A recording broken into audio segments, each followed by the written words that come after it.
Okay, so good evening, no? Good evening sa inyo lahat. Welcome sa ating day 15 and hoping, no, this will be our last and final session for batch 22. Okay? So, napansin ko, no, pag habang tumatagal yung session, yung batch, ano natin, yung masterclass is yung attendance ulit natin. Okay, unti-unti nawawala yung attendance. So, I'm planning na pagpasok ng batch 23. So, I'll try no na gawin natin na iksian natin yung number of days, but don't worry no, kahit na iksiin ko yung number of days, hindi mababawasan yung content or laman, so that in 1 to 2 weeks tapos na kagad yung ating masterclass, the same time makapag-execute kagad yung ating mga kasamahan na mga sellers. And then I'd like to congratulate yung mga sellers also na nagme-message sa akin about their wins, about their ano ba tawag doon, yung achievements. The same time, yung they are so happy sharing to me the results ng kanilang mga natutunan dito sa ating dito sa ating masterclass. Okay? So actually no, yung mga ganong mga positives, okay, it serve as my fuel. Okay, nagse-serve siya as my fuel na to continue sa aking sa pagtulong or pagturo or pagga-guide sa mga sellers sa pag-learn on the right system on how to sell on this platform. Okay? So, nakakatuwa. Supposedly, I'm about to retire na talaga. Last year pa talaga. Pero, marami pa rin kasing nagme-message about their problems, humihingi ng tulong. I don't know how to stop. Hindi ko alam kung paano ko titigil, yun nga, paano ko mag-stop ng mag-conduct ng mga ganitong mga live sessions, or let's say this masterclass. Pero every time na nagbibigay kayo ng mga feedbacks, ng mga positive feedbacks ninyo, or yung mga daily positive results ninyo, okay, nagiging ano siya, na kumbaga it helps me, nakakatulong siya sa akin as at the same as fuel, parang as fuel. Okay, so kamusta naman yung iba dito? Kamusta naman yung ibang mga, and then anyway, for those sellers na let's say hindi pa rin nila nakukuha yung resulta na gusto. Narinig nyo ba ako? Wait a minute. Naririnig nyo po ba ako? Hello, hello. Teka lang muna. Baka hindi ako naririnig, nagsasalita ako. Am I clear? Malinaw po ba? Okay, good. So, yun. For those sellers naman, no? For those sellers na naiinip, for those sellers na, what do you call this? Until now, nandun pa rin sa problema, sa isang problema, especially on how to solve their shops, okay? The only thing that I can advise to you is to take it slowly. Okay? Huwag kang ma-pressure sa mga kasamahan natin na nagkakaroon na ng resulta. Okay? Instead na ma-pressure ka, gamitin mo sila as your motivation or inspiration para magkaroon ka ng fuel as a burning desire, no, na makuha din kung ano yung resulta na nakukuha ng mga kasamaan din nating mga sellers. You know what? Paulit-ulit ko to sinasabi sa inyo, okay? Pagbigyan nyo na ako, anyway, this is our last. Um, Wala naman talagang sikreto. Wala namang talagang tricks or anything that will boost immediately, 'di ba? Or instantly yung pagkakaroon ng resulta or yung pagdami ng benta. Okay? Kanina lang may natanggap akong message, pero hindi ko siya he is not part of the masterclass. Pero ang message niya is, sabi niya, wala akong benta. Wala akong benta, and then pumasok pa daw ang BIR. You know, and then naisip ko, no, it's 2025 na. As far as I remember, ang compliance ng BIR was 2024 na. 2024, okay? I think 2024. Tama ba? So, sa loob ng isang taon, problema mo pa rin siya. 'Di ba? Sa loob ng isang taon, problema mo pa rin kung paano makabenta. Okay?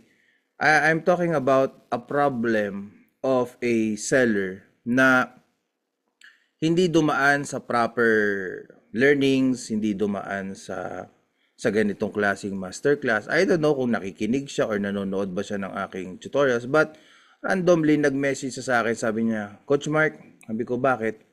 Sabi niya, wala akong benta. Pumasok pa ang BIR. So, di ko alam kung paano ko sasagutin yung ganong klaseng question. So, hindi ko pa siya nababalikan. Pero, until now, no, naglalaro pa rin sa isip ko yung sinabi niya. Pero, kung sasagutin ko siya ngayon, no, it's been a year. Okay? It's been a year. 2024 pa na nagkaroon ng compliance sa BIR. And it's 2025. So, isang taon mong problema pa rin ang BIR. Okay? And nag-backread ako sa mga conversation namin. So, he was a follower last year. Okay? And last year pa siyang follower. And then sabi ko, isip-isip ko, 1 year na, problema mo pa rin ang benta. Okay? I don't know sino ang ibe-blame. Is it him, the platform, the product, o sino man? Pero ako, para sa akin, no, sa loob na isang taon na wala kang ginawa, sa loob na isang taon na wala kang ginawang solusyon.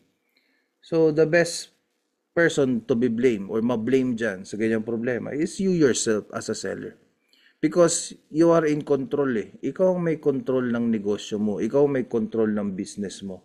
Kaya nga tinawag na business owner. Kayo po ba mga business owner? Can you answer me yes or no? Lahat po ba na nakikinig dito are all business owner? Meron ba ditong hindi business owner? So mostly, no, halos lahat dito, I know for sure, all of you are all business owner. Kasi pag ang online business, ang Shopee, ang pagbebenta sa Shopee, Lazada, TikTok is considered as an online business. Kung ikaw yung nag-ooperate, ikaw namumuhunan, ikaw bumibili ng product, di ba? Ikaw naka-register doon sa BIR, ikaw ang business owner. You own the business. Di ba? Pag sinabi mong pagmamay-ari mo siya, ikaw dapat ang humahawak nun. Ikaw dapat ang responsible doon. 'Di ba? Let's talk about material things. May-ari ka ng bahay, may-ari ka ng sasakyan, may-ari ka ng aso, pusa, ikaw may-ari ng gamit, ikaw may-ari ng damit. Lahat ng pagmamay-ari mo, am I right? It is your responsibility. Yes or no? Tama po ba? Or you disagree with me? Anything that you own is your responsibility. Am I right? Nako, merong mga nagdalawang isip. Tama, di ba? So, if you own a business, it is also your responsibility. So, whatever the outcome happening doon sa business mo, kasalanan mo yun. Okay? Kasi yun ang resulta ng mga naging desisyon mo noon. Okay?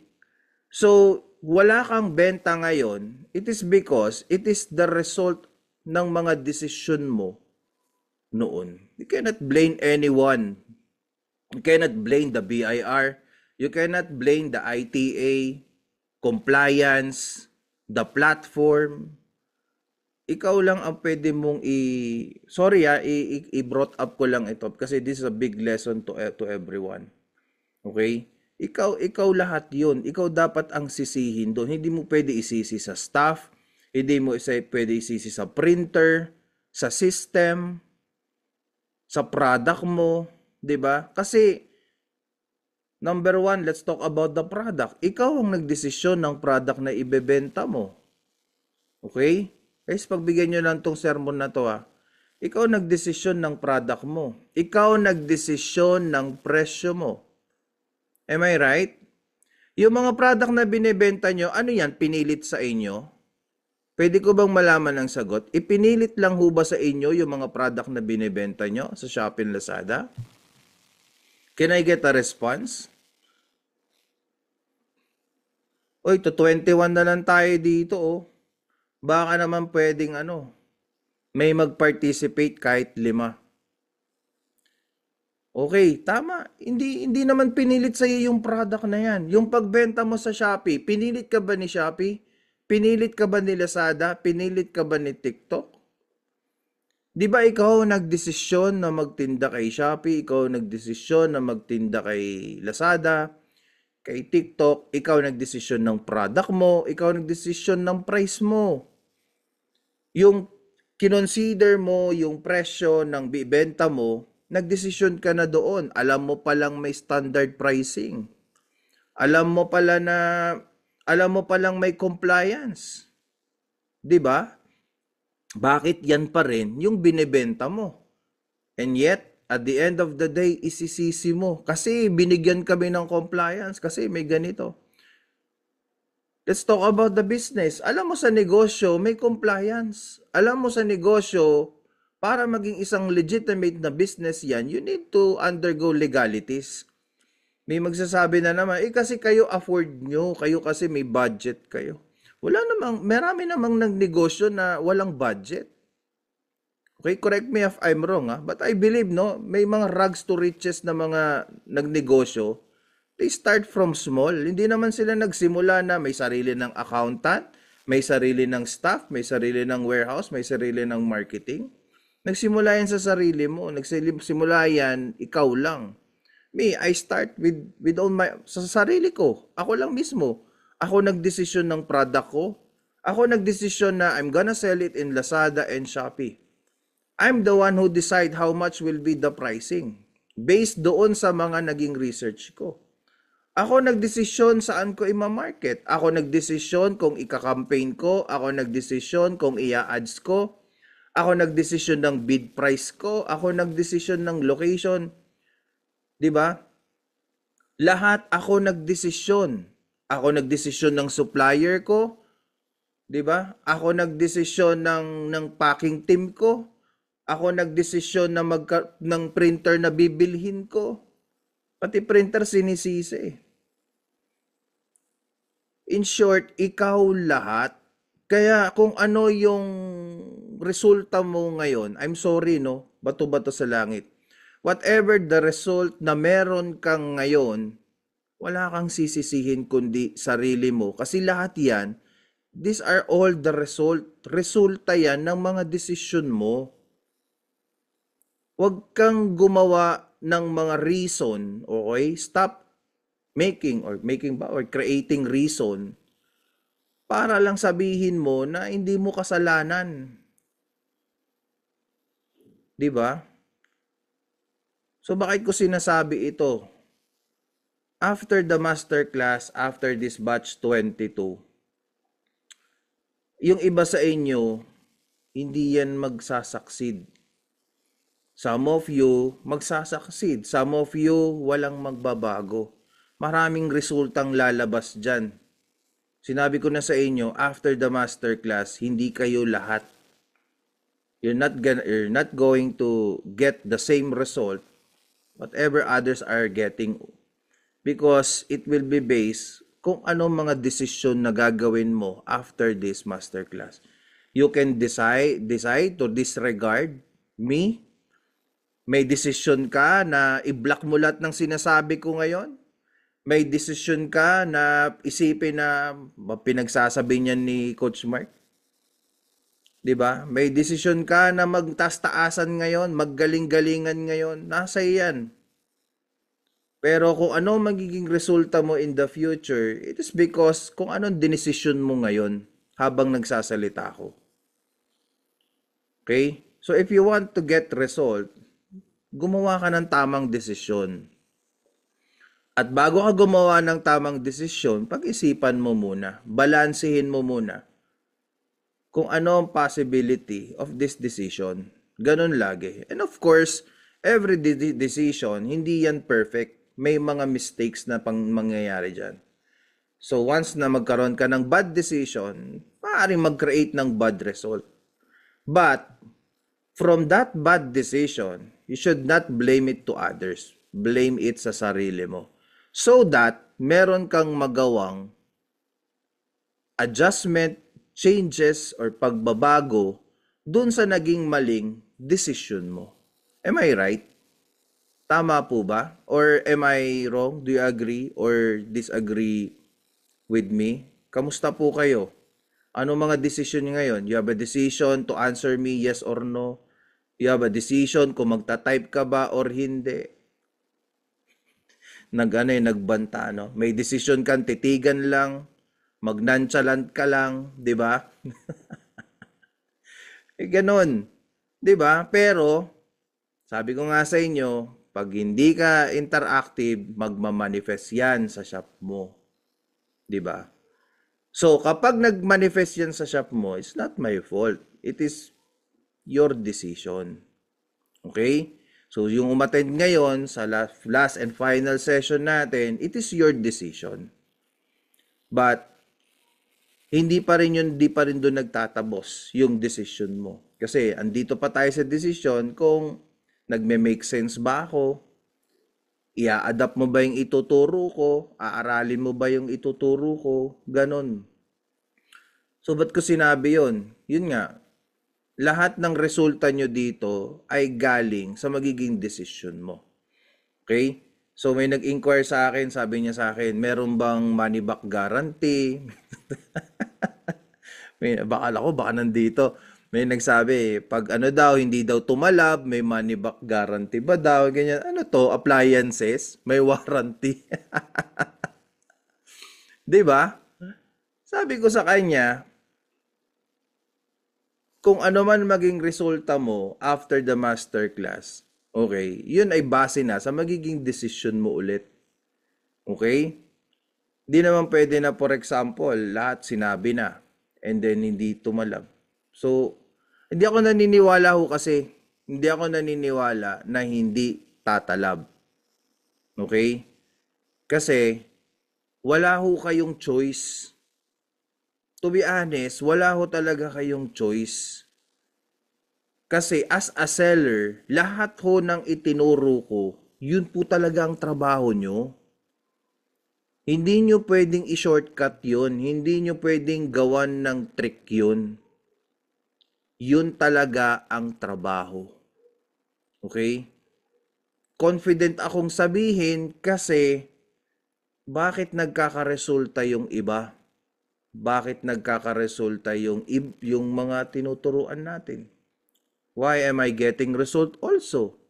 You yourself, your witness. After the upload, nagkabenta, di ba? Gagawin mo lang ulit. How about etong Lazada? You are witness that it is a sige, let's make it a 3-month-old shop. Pero yung from zero, nagkaroon ng benta. Ngayon, nasa desisyon ko na if pagpapatuloy ko ba ito, pupuspusan ko ba siya? 'Di ba? Pasasabogin ko ba? Nasa desisyon ko na 'yon. Pero nakita nyo, lahat ng sinabi natin, lahat ng itinuro, may resulta. After we run ads, nagka-sales. Pero hindi ibig sabihin na nagkaroon ng sales, matik, sasabog na. May adjustment. Sa buhay, may mga pagbabago yan, may mga challenges yan. Hindi mo maiiwasan yan. So, nasa decision making ka pa, nandun ka pa, babalik ka sa stage of decision making. Kung what will be yung necessary actions para makorek mo yung pinagdadaan ng challenges ng isang setup mo or yung product mo. Okay? So, yun. Hindi ko nahahabaan, no? But, ayun.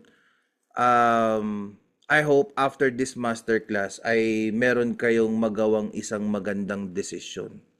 Okay? So, balikan nyo na lang ulit kung anong sinabi ko nung una para magkaroon ka ulit ng realization. Okay? So, good luck po sa lahat ng mga sellers na nakikinig dito. Basta tandaan nyo, pag may nakikita kang resulta, so balik ka dito. Pag tinitingnan mo ang business insights mo, tinitingnan mo yung business advisor mo, yan yung naging desisyon mo. Ito yung resulta ng mga nagiging desisyon mo. I want you to look sa mga metrics ninyo ngayon. Tingnan nyo yung mga business advisor nyo and business insight nyo for the past 30 days, past 7 days. Whatever the result na makita nyo yan, yung time range na pinili nyo, yun yung naging resulta ng desisyon nyo. So if you choose for the past 7 days, those are the result of your decision for the past 7 days. Pag pinilter mo ng 30 days, yun yung naging resulta ng decision mo for the past 30 days. Okay? So, wag mo ding i-blame yung late shipment, wag mong i-blame yung 2 p.m. na ship on time, 'di ba? So, wala kasi tayong magagawa eh. We have to comply. So, you have the decision to comply or not. So, pag binigyan ka ng penalty points, you have the decision again. If you're going to appeal it or not, or iiyak ka na lang. 'Di ba? Am I making sense to everyone? Actually, kung nakuha nyo po itong sinabi ko, yung decision making, hindi nyo na kailangan ng masterclass. Am I making sense? You can disagree or disagree with me. Okay, isa lang yung nagdesisyon. Okay, salamat sa mga nagdidesisyon ngayon. No? It's okay to disagree with me. Walang problema. This is a free country, di ba? Anyway, so, yes, today is session number 15. So ayan, napahaba na naman ako sa aking sermon serye. But anyway, no, balikan natin kung ano yung napag-usapan natin this past session. So, yung day 14 ay naubos about yung understanding the e-commerce formula, 'di ba? Yung e-commerce formula, yung factors that affects to each metrics. So, the importance of understanding the e-commerce formula is for you to be able na madali mong maintindihan yung pagbabasa ng iyong business advisor. Pati yung